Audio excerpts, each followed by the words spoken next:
How did the Prophet Muhammad sallallahu alaihi wasallam, peace be upon him, reflects on facing religious differences in social interaction, so that fluctuating... Sister, slowly, in social interaction.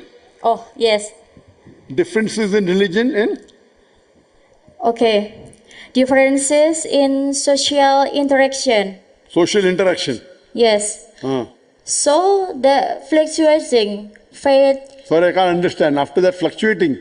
Fluctuating faith can remain consistent in worship. Sister is...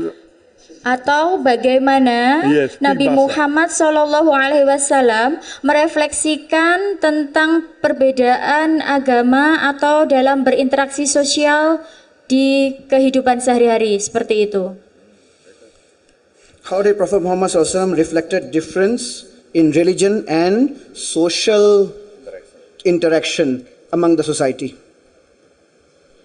The sister asked the question, how did Prophet Muhammad sallallahu alaihi wasallam deal with difference in religion and social interaction?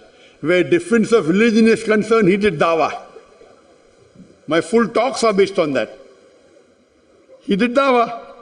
If a person was a non-Muslim, he tried to convince him about Islam, talked about Tawheed, talked about the other aspects. Where it came to social differences, someone is rich or poor, he tried to again preach regarding Islam.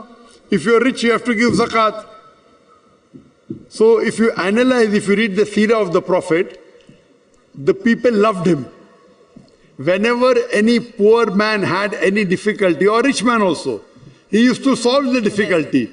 If people wanted food, he used to give them food. If people wanted help, he used to help them. Never did he let anyone who used to ask for help go away empty-handed. Even when the enemies came to him, he helped them. So he was a rahmatul lil alameen. When he met the non-Muslims, he did dawah. When he met the Christians in Masjid Nabi, the verse of the Quran was revealed. Qul huwallahu ahad, Allahu samad. So if you know the Nuzul Quran, many of the verses of the Quran are revealed when the Prophet was talking to the non-Muslims. So how did the Prophet interact? You read the Quran and you read the Hadith and you get a variety of options. He helped the Muslims as well as non-Muslims. So people loved him. Many of them accepted Islam only because of the nature of Muhammad sallallahu alaihi wasallam.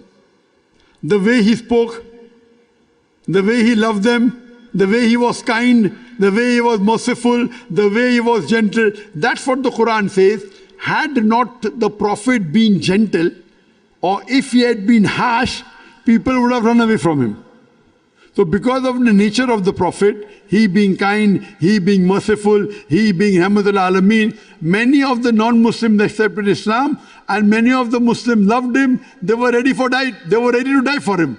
That's the reason the Sahabas, they loved him so much because of his nature. And he saw to it that he helped the rich as well as the poor. He solved the problem, and that's how people loved him and they accepted Islam. Hope that answers the question.